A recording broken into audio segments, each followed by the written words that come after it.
Il y a des hommes qui remplissent un stade, et d'autres qui remplissent une vie entière, même quand ils se taisent. À 66 ans, Patrick Bruel ne vient pas raconter Johnny Hallyday, comme on feuillette un album souvenir.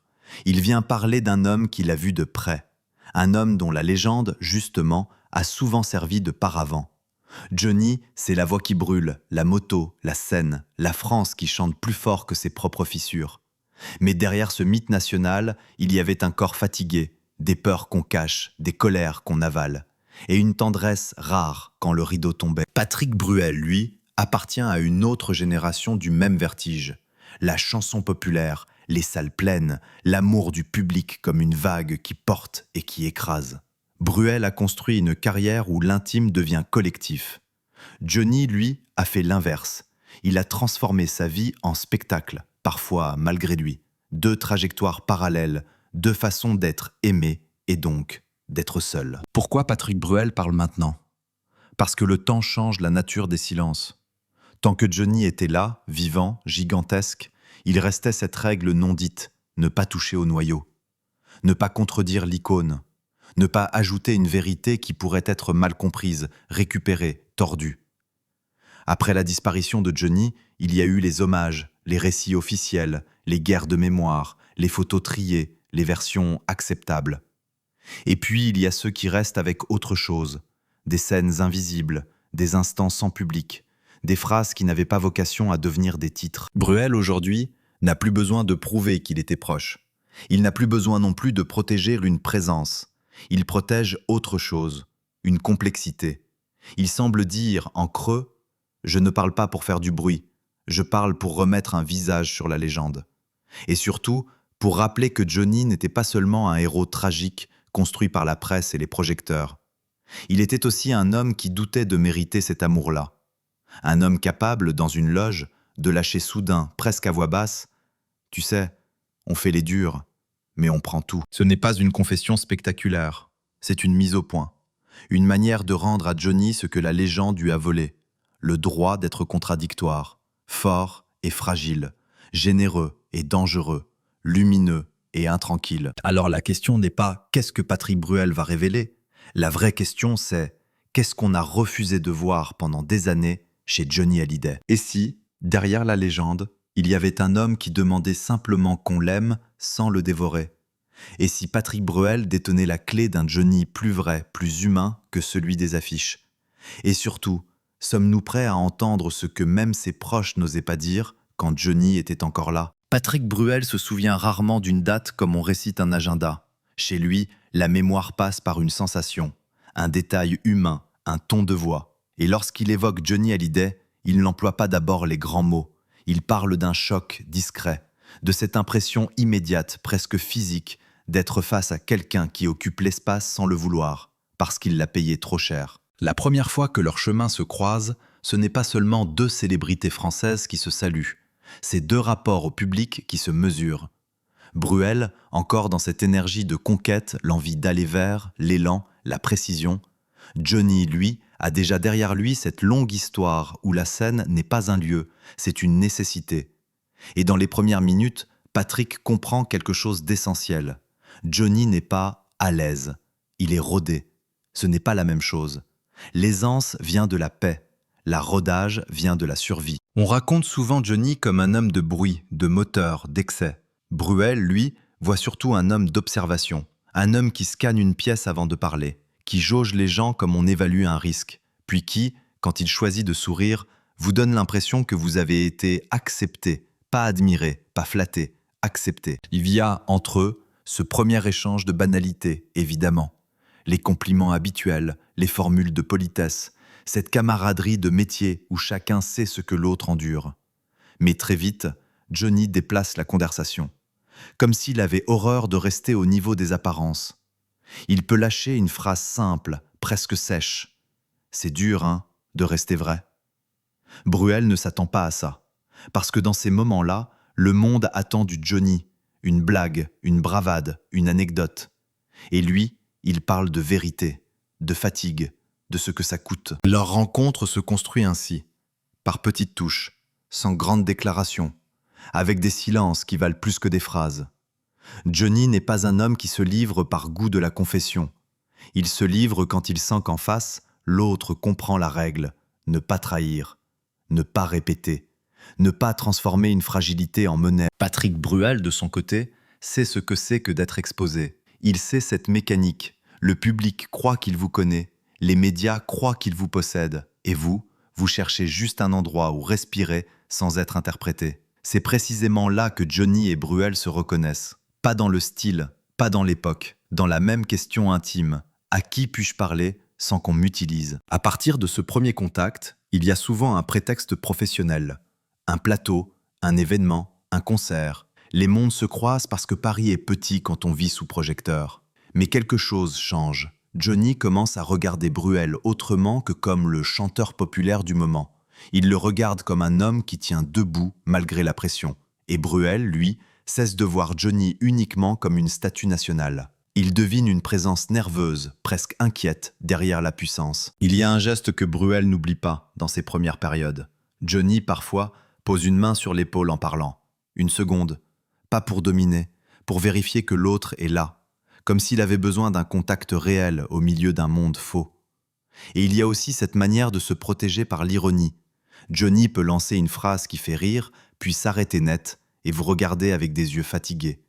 Comme si le rire n'était qu'un couvercle. Dans la sphère artistique française, ces rencontres sont souvent racontées comme des passations de flambeaux, des symboles, des générations. Mais ce qui se joue ici est plus intime. C'est une alliance d'instant, une sorte de pacte tacite. On ne se doit rien, mais on sait ce qu'on partage. Et puis il y a ce moment, un de ces moments où l'on cesse d'être dans le protocole.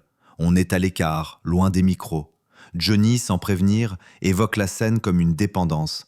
Quand je ne chante pas, je deviens mauvais. Il ne dit pas triste, il dit mauvais. Bruel comprend alors que chez Johnny, la scène n'est pas seulement un métier, c'est un médicament. Et qu'un médicament, quand on en a besoin pour tenir, devient aussi une prison. Cette parole-là, Patrick Bruel l'entend comme un aveu rare. Et il sent que Johnny ne cherche pas à émouvoir, il cherche à être compris. C'est peut-être ça leur véritable rencontre.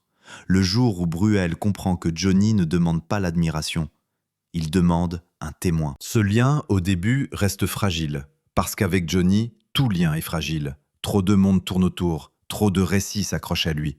Mais la graine est plantée, et la suite ne sera pas une simple amitié de façade.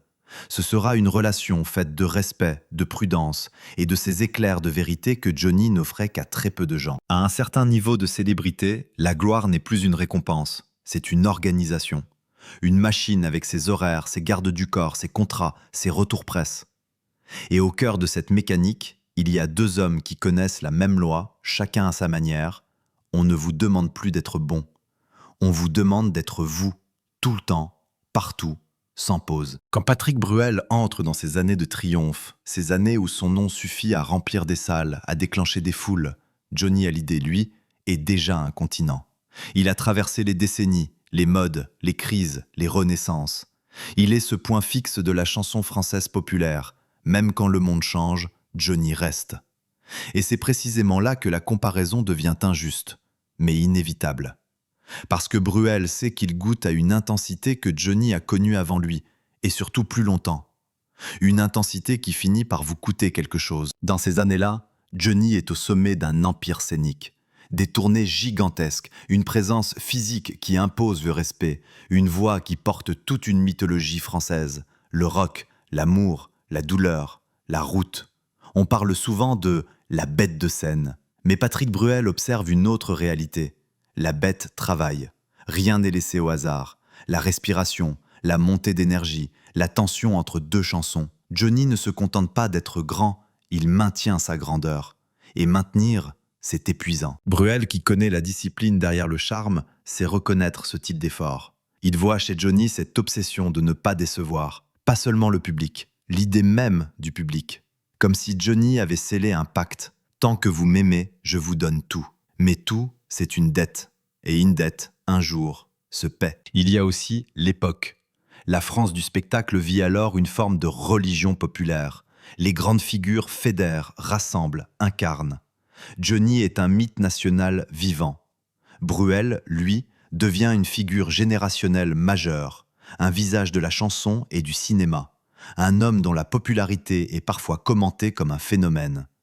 Cela crée entre eux une forme de fraternité étrange. Chacun sait que la gloire des autres n'annule pas la sienne. Au contraire, elle la confirme. Mais elle la menace aussi, parce qu'elle rappelle ce que tu as, tu peux le perdre, et que tu peux être remplacé. Dans cette période, leurs échanges se densifient. Pas forcément par la fréquence, mais par la nature. Ils se croisent dans des événements où l'on sourit pour les caméras, mais où les artistes se parlent entre deux portes, là où le langage devient vrai. Johnny peut dire à Bruel, d'un ton presque détaché, « Profite, ça passe vite ». Ce n'est pas une phrase de vieux sage, c'est une phrase d'homme qui a déjà vu passer des vagues entières de succès, puis de solitude, et qui sait que la foule a une mémoire courte. Patrick Bruel ne répète pas ces phrases pour faire joli. Il les retient parce qu'elles révèlent un Johnny moins triomphant qu'on l'imagine. Dans ces années de gloire, Johnny semble paradoxalement plus vulnérable, parce qu'il a plus à perdre, sa place, son rôle, son corps. Il doit rester Johnny, avec un niveau d'exigence surhumain. Il ne peut pas être moyen, il ne peut pas être absent, il ne peut pas dire « je n'ai plus envie ». La légende ne tombe pas malade, la légende ne faiblit pas. Et pourtant, l'homme, lui, ressent. C'est là que Bruel comprend une vérité presque cruelle. La gloire de Johnny n'est pas seulement une chance. C'est une condamnation à l'excellence permanente. Et quand Johnny réussit, on dit « c'est normal ». Quand il vacille, on dit « il est fini ». Aucun milieu n'est plus injuste que celui qui vous adore. Dans les années de triomphe, on évoque aussi l'entourage, la cour, les décisions prises autour de Johnny. Bruel, sans entrer dans les jugements, remarque une chose. Plus Johnny est grand, plus il est isolé. Parce que tout le monde veut quelque chose, un accès, une photo, une validation, une place. Et Johnny, qui a besoin de loyauté, se retrouve souvent entouré d'intérêts. Bruel connaît ce danger. L'affection qui se confond avec la stratégie. Alors, entre eux, il se crée une règle tacite. Pas d'emphase, pas de flatterie, pas de fan. Bruel n'est pas un admirateur en quête de proximité. Il est un père. Et cela, Johnny le respecte profondément. On pourrait croire que Johnny a besoin d'être célébré. En réalité, ce qu'il recherche parfois, c'est une conversation sans mise en scène. Et dans ces années de gloire, il y a aussi les silences. Les moments où Johnny disparaît, se replie, se fatigue. Bruel saisit que la gloire de Johnny n'est pas une ligne droite, c'est une alternance de flamboyance et de fuite. On revient toujours sur scène, parce que c'est là que Johnny se sent vivant. Mais on s'abîme aussi, parce qu'on ne sait pas faire autrement. Au fond, les années de gloire ne sont pas seulement l'apogée, ce sont les années où l'on comprend que le sommet a un prix. Et Bruel, qui regarde Johnny de près, voit déjà les premiers signes. Pas encore la rupture, pas encore la crise, mais une tension, une fatigue derrière la puissance. Un homme qui gagne et qui en même temps s'éloigne de lui-même. La légende, par définition, ne laisse pas apparaître ses craquelures. Elle impose une façade, elle exige que tout tienne. Mais dans la vie réelle, même les monuments bougent, ils s'usent, ils se fissurent par l'intérieur, longtemps avant que le public ne voie quoi que ce soit. Patrick Bruel n'évoque pas les fissures, comme on chercherait un scandale. Il les décrit plutôt comme une météo intime, un changement de pression. Johnny Hallyday ne devient pas soudain un autre homme, il reste Johnny. Mais quelque chose se dérègle. Une tension qui ne retombe plus, une fatigue qui ne se repose pas. Et surtout, une façon de se protéger qui, avec le temps, finit par blesser ceux qui l'approchent. Mais alors, comment repérer une fissure chez quelqu'un qui a passé sa vie à jouer le dur? Bruel explique que chez Johnny, tout passe d'abord par le contrôle. Contrôle de l'image, contrôle du rythme, contrôle de la parole. Quand ce contrôle lui échappe, Johnny compense. Il parle plus fort, il coupe plus vite, il décide brusquement. Ce n'est pas de la méchanceté calculée, c'est de l'angoisse déguisée. Et quand l'angoisse dure, elle devient colère. Pourtant, au même moment, l'extérieur continue d'applaudir. Les salles se remplissent, les chansons résonnent, les journaux titrent. La machine du succès tourne, indifférente à l'état de l'homme. Et c'est là que la fissure s'approfondit. Johnny ne peut pas ralentir. Il ne peut pas s'autoriser le moindre aveu. Alors il serre les dents, et tout le monde interprète cela comme une force. Ce soir-là, il y a une scène que Bruel laisse entendre sans la théâtraliser. Un moment où Johnny, après une séquence publique parfaitement maîtrisée, redevient silencieux, presque absent. Pas triste comme un artiste sensible, absent comme quelqu'un qui n'est plus certain d'être à sa place, même quand tout le monde l'y met. Bruel voit ses mains, son regard, cette manière de se retirer sans bouger. Et il comprend que la gloire ne protège pas du vide.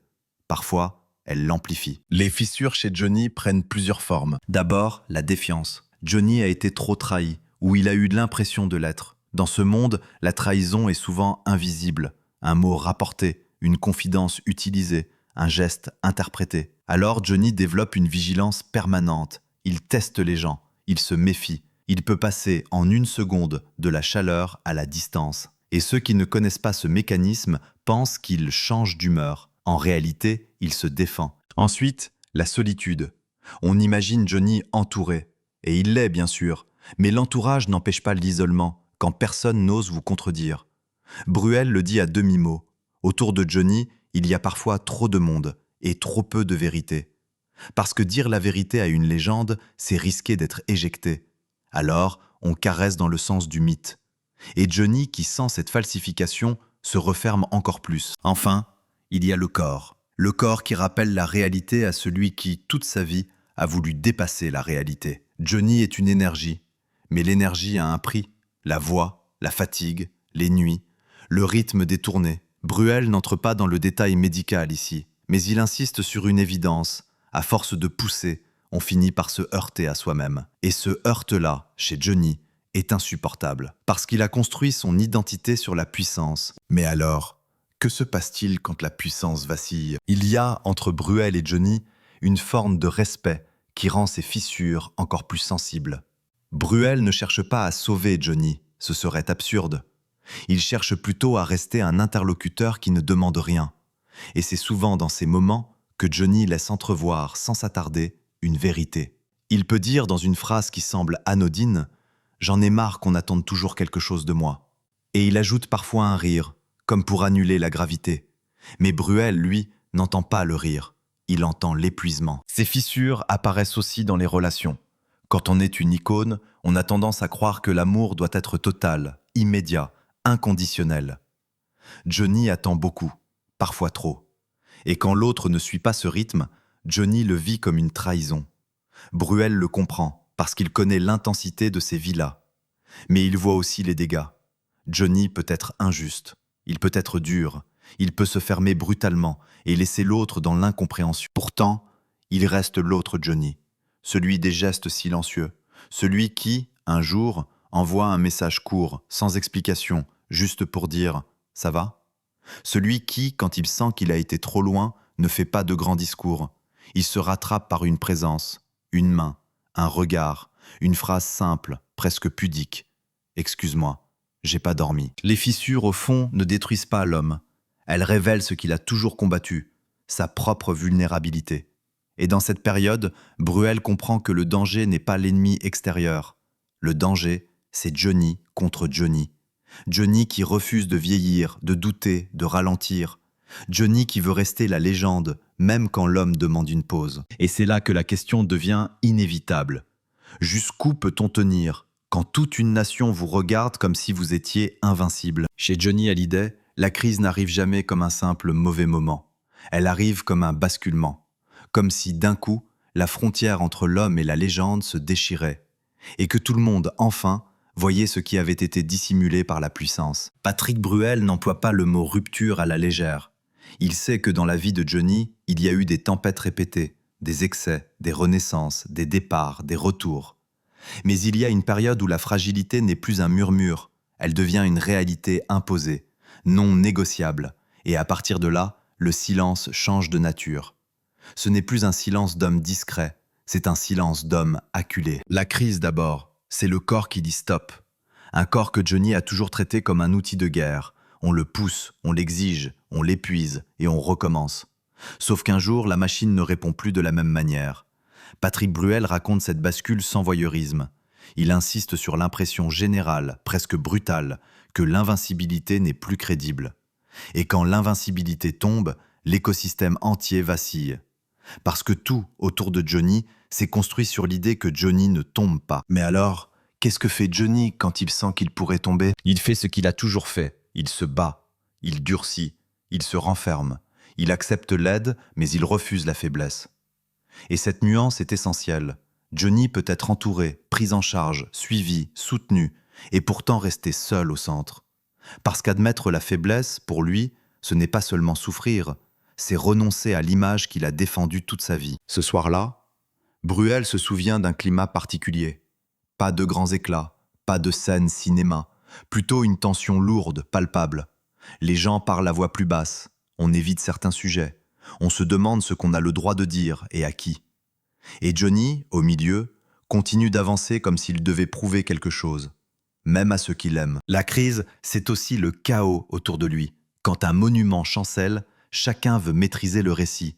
Les proches protègent, les médias spéculent, les opportunistes s'agitent. Et dans cette agitation, l'homme se perd. Bruel observe alors une chose. Plus Johnny devient fragile, plus on parle de Johnny. Comme si le monde avait besoin de commenter sa douleur pour se rassurer. Comme si la vulnérabilité d'une légende devenait un spectacle parallèle. Pourtant, pour ceux qui sont à proximité réelle, il n'y a rien de spectaculaire. Il y a des nuits d'inquiétude, des décisions prises dans l'urgence, des visages fermés. Et surtout, cette question qui tourne en boucle sans être formulée. Et si cette fois, ce n'était pas un épisode de plus? Patrick Bruel ne fait pas de la crise un moment de révélation facile. Il met l'accent sur l'élément le plus cruel, l'impossibilité pour Johnny de dire ce qu'il ressent vraiment. Parce que dire, ce serait admettre, et admettre, ce serait devenir un homme normal. Or, Johnny ne sait pas être normal, il ne l'a jamais été. Il s'est construit sur l'excès, sur la performance, sur la transformation permanente. Même quand il souffre, il veut souffrir en grand. Même quand il a peur, il veut rester impressionnant. Mais alors, comment parler à un ami qui refuse d'être plein? Bruel trouve une position délicate. Il n'est pas médecin, il n'est pas membre de la famille, il n'est pas un gestionnaire d'image. Il est un ami artiste, un témoin. Quelqu'un qui sait que les mots peuvent aider, mais qu'ils peuvent aussi humilier. Alors il choisit la sobriété. Il ne dit pas « tu dois », il ne dit pas « tu devrais ». Il pose une présence, il envoie un message. Il fait passer, dans une phrase simple, l'idée la plus importante. Je suis là, sans condition. Dans ces moments-là, la rupture n'est pas seulement médicale ou médiatique, elle est intérieure. Johnny doit affronter une vérité qu'il a repoussée. L'amour du public ne remplace pas la paix. Les ovations ne guérissent pas. Les projecteurs n'empêchent pas la nuit. Et pour un homme qui a vécu dans le bruit, la nuit devient un territoire dangereux. Il y a aussi une rupture plus intime, celle du rapport à soi. Johnny, dans la crise, peut devenir plus impatient, plus cassant, plus radical. Non pas parce qu'il devient mauvais, mais parce qu'il n'a plus de marge. La souffrance réduit l'espace intérieur. On ne choisit plus ses mots, on ne filtre plus ses réactions. Et cela fait du mal à l'entourage. Bruel le dit avec une prudence respectueuse.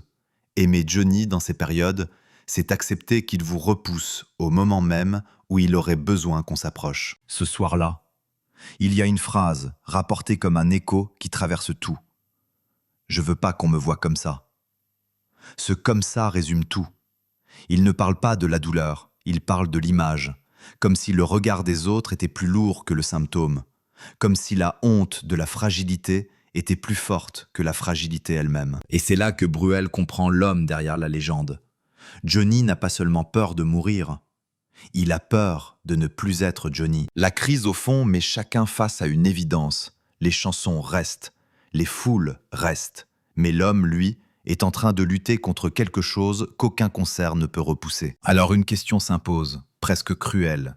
Quand on a été une légende toute sa vie, comment accepter un jour de redevenir simplement un homme? Après une crise, il ne reste jamais un avant et un après bien rangés. Il reste une zone grise. Une convalescence qui n'est pas seulement physique, mais mentale. Une période où chacun apprend à parler autrement, à marcher plus lentement, à choisir ses silences. Patrick Bruel décrit cette phase avec une précision pudique. Johnny Hallyday ne se transforme pas en homme apaisé parce que la tempête est passée. Il devient, au contraire, un homme qui mesure enfin le prix des tempêtes. Et cette lucidité-là, chez Johnny, est presque plus bouleversante que l'excès. Parce qu'elle ne s'appuie sur aucun effet. Elle surgit dans des moments ordinaires, par petites fêlures de vérité. Mais alors, comment vit-on quand on a frôlé quelque chose d'irréversible et qu'on doit continuer à être Johnny? La première chose qui change, selon Bruel, c'est la manière de regarder le temps. Chez Johnny, le temps a toujours été un adversaire, On le défie en tournant plus, en chantant plus fort, en allant plus vite. Après la tempête, le temps devient une matière différente. Il ne se combat plus, il se négocie. Johnny peut accepter un rythme plus lent, mais cela ne signifie pas qu'il l'aime.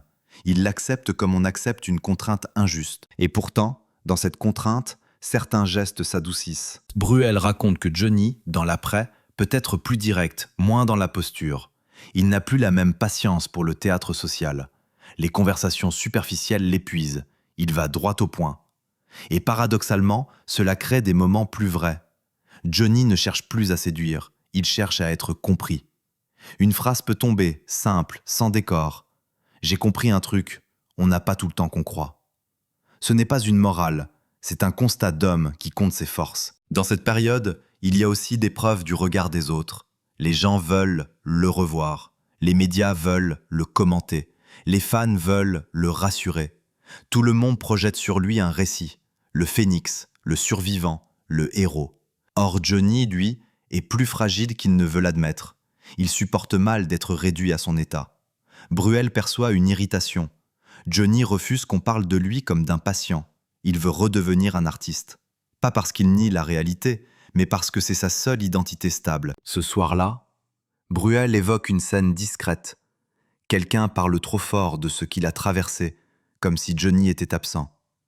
Johnny écoute, puis coupe court, sans agressivité, mais avec une fermeté glaciale. On va parler d'autre chose. Fin de discussion. Ce n'est pas de l'orgueil, c'est de la survie. Johnny ne veut pas vivre dans le récit de sa fragilité. Il veut vivre dans le mouvement. Mais alors, comment bouger sans se perdre à nouveau? L'après-tempête, c'est aussi un réapprentissage des limites. Johnny n'a jamais été un homme de limite. Il a été un homme de passage en force. Là, il doit apprendre à dire non, parfois, à s'économiser. Et cela le rend nerveux. Bruel insiste. L'impatience de Johnny ne vient pas seulement d'un caractère. Elle vient de la frustration. Chaque contrainte est vécue comme une humiliation personnelle. Pourtant, il y a une autre facette, plus rare, la gratitude. Bruel raconte qu'après certaines périodes difficiles, Johnny peut avoir des attentions très simples, presque enfantines. Un appel bref, un mot laissé sur un répondeur, une phrase de gratitude qui ne cherche pas à être belle. Merci d'être resté. Cette économie de mots, chez Johnny, vaut tous les discours. Parce qu'on comprend que dire merci lui coûte autant que dire je t'aime. La pudeur est son armure. Mais l'armure, parfois, s'entr'ouvre. Cette phase, enfin, est celle où les relations se redessinent. Après la tempête, on reconnaît ceux qui étaient là pour l'homme, pas pour la légende. Bruel le formule implicitement. Johnny fait le tri, parfois brutalement. Non par cruauté, mais par nécessité. Il n'a plus l'énergie de gérer les ambiguïtés. Il n'a plus la tolérance pour les jeux d'intérêt. Et Bruel, dans ce tri, reste à une place particulière, pas envahissante, pas stratégique. Une présence sans revendication. Et c'est peut-être pour cela que Johnny se laisse aller à des confidences plus existentielles. Pas sur les détails, sur le sens, sur ce qu'il a donné et ce qu'il a perdu. Un jour, Johnny pourrait dire à Bruel d'une voix basse « Tu sais, les gens croient qu'on est entouré. Mais il y a des soirs. » Il ne finit pas. Il n'a pas besoin de finir. Bruel comprend le non-dit. Il y a des soirs où la solitude est plus grande que la foule. Après la tempête, Johnny continue d'avancer. Il remonte sur scène, parce que c'est sa respiration. Mais il le fait avec une conscience différente. La scène n'est plus un terrain de conquête. C'est un territoire où il se sent encore vivant. Et cette nuance change tout. Elle donne à ses retours quelque chose de plus grave, plus dense, presque fragile. Alors la question devient moins spectaculaire, mais plus profonde. Si Johnny a survécu à la tempête, qu'est-ce qu'il n'a jamais dit, précisément parce qu'il a survécu? Il y a des confidences qui ne sortent pas parce qu'on manque de mots. Elles ne sortent pas parce qu'on a trop de mots autour, trop de récits, trop d'opinions, trop de gens prêts à découper une phrase pour en faire une arme. Et quand Patrick Bruel parle enfin de l'homme derrière la légende Johnny Hallyday, il ne le fait pas dans un élan de nostalgie. Il le fait avec une prudence presque juridique, comme quelqu'un qui sait que la vérité, mal utilisée, peut devenir une violence. Alors il ralentit, il choisit, il pèse. Bruel ne l'énonce pas comme un diagnostic. Il le laisse apparaître, par fragments, par ces petites phrases que Johnny a lâchées un jour, sans même se rendre compte qu'elles trahissaient l'essentiel. Johnny pouvait sourire, recevoir un compliment et répondre presque mécaniquement « Ouais, mais demain ?» Ce demain revenait souvent, comme une obsession, comme si l'amour du public, au lieu de le rassurer, réveillait une angoisse. Et si tout s'arrêtait dans la tête? Et là, le récit change. Parce que tout ce qu'on a pris pour de la force, l'excès, le bruit, la vitesse, la démesure, peut aussi être lu comme une stratégie de fuite. Fuite du silence, fuite de la peur, fuite de l'idée de ne pas être assez. Bruel raconte un moment précis, rapporté avec beaucoup de retenue. Un échange tardif, presque banal, où Johnny, fatigué, lâche cette phrase qui ne ressemble à rien de spectaculaire. « Tu sais, j'ai toujours eu peur qu'on me laisse. Rien de plus. Pas de contexte dramatique, pas de mise en scène. Juste cette phrase, nue. » Et dans la bouche de Johnny Hallyday, une phrase comme ça a la puissance d'un aveu historique. Parce qu'elle contredit tout le personnage public. Johnny avait peur d'être laissé. La révélation, c'est aussi la façon dont cette peur a façonné sa vie. Elle explique l'intensité, les attaches, les ruptures, les retours, les colères. Elle explique cette manière de réclamer une loyauté totale, immédiate, comme si la moindre distance était un abandon, comme si le monde devait prouver chaque jour qu'il n'allait pas partir. Mais alors, pourquoi une telle peur chez un homme adoré par des millions? Bruel ne fait pas de psychologie de comptoir. Il dit simplement ceci, dans une forme de respect. Quand on a construit sa valeur sur le regard des autres, on devient dépendant de ce regard. Et Johnny, plus que beaucoup d'artistes, a fait de l'amour du public un carburant vital. Il ne voulait pas être aimé, il en avait besoin. Et ce besoin, immense, le rendait à la fois puissant et fragile. C'est là que la révélation devient la plus troublante. Johnny a parfois joué la légende pour survivre à l'homme. Bruel insiste sur une nuance essentielle. Johnny n'était pas un manipulateur. Il n'organisait pas sa vie comme un calcul. Il répondait à une angoisse profonde par des gestes extrêmes. Quand Johnny offrait, il offrait trop. Quand il se fâchait, il cassait tout. Quand il aimait, il voulait être sûr. Et quand il n'était pas sûr, il attaquait. Pas parce qu'il était cruel, parce qu'il était terrifié. Ce qui est révélateur aussi, c'est le rapport de Johnny à la tendresse. Bruel dit quelque chose de très fort, presque paradoxal. Johnny était capable d'une tendresse immense, mais il ne savait pas la laisser vivre tranquillement. Il fallait que la tendresse soit prouvée, montrée, incarnée. Parce que la tendresse silencieuse lui faisait peur. Elle ressemblait trop à une absence. Alors Johnny pouvait dire, un jour, à quelqu'un qu'il aimait, « Reste là ». Pas « je t'aime », pas « j'ai besoin de toi ». Reste là. Comme un enfant qui demande une présence pour s'endormir.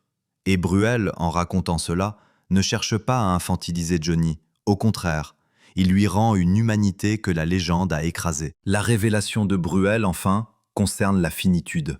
Johnny savait, il sentait, mais il ne voulait pas l'avouer, pas au public, et pas toujours à lui-même. Bruel raconte que Johnny parlait parfois de l'avenir comme d'une chose abstraite, puis s'interrompait et ajoutait « Bon, de toute façon, on verra ». Ce « on verra » était un rideau, un moyen de ne pas regarder en face. Et puis un jour, Johnny aurait dit, très calmement, sans pathos, « Moi je veux juste qu'on se souvienne de l'homme, pas seulement du chanteur ». Cette phrase, si elle est vraie, et Bruel la rapporte comme un écho fidèle, devient le centre de tout, parce qu'elle signifie que Johnny lui-même avait compris le danger de sa légende, être célébré et disparaître en tant qu'être humain. Alors, Patrick Bruel brise le silence pour une raison précise, redonner à Johnny son droit le plus simple, être un homme qui a eu peur, un homme qui a aimé mal parfois, un homme qui a donné tout, souvent, et un homme qui, derrière la légende, demandait une chose que personne n'ose dire quand il est trop tard, qu'on le regarde sans le mythe. Il y a un moment où les histoires cessent d'être des histoires et deviennent des traces. La voix s'éteint, la scène se vide, les débats s'usent. Et ce qui reste, au fond, n'est ni la rumeur, ni le verdict. C'est une présence qui continue d'exister dans la mémoire des autres, comme une cicatrice douce. Patrick Bruel ne conclut pas sur Johnny Hallyday comme on clôt un dossier. Il ne cherche pas à réconcilier des versions, ni à refermer des polémiques. Il revient à l'essentiel. L'homme, derrière la légende, n'a pas besoin qu'on le défende. Il a besoin qu'on le comprenne. Et comprendre, ici, ne veut pas dire excuser ou idéaliser.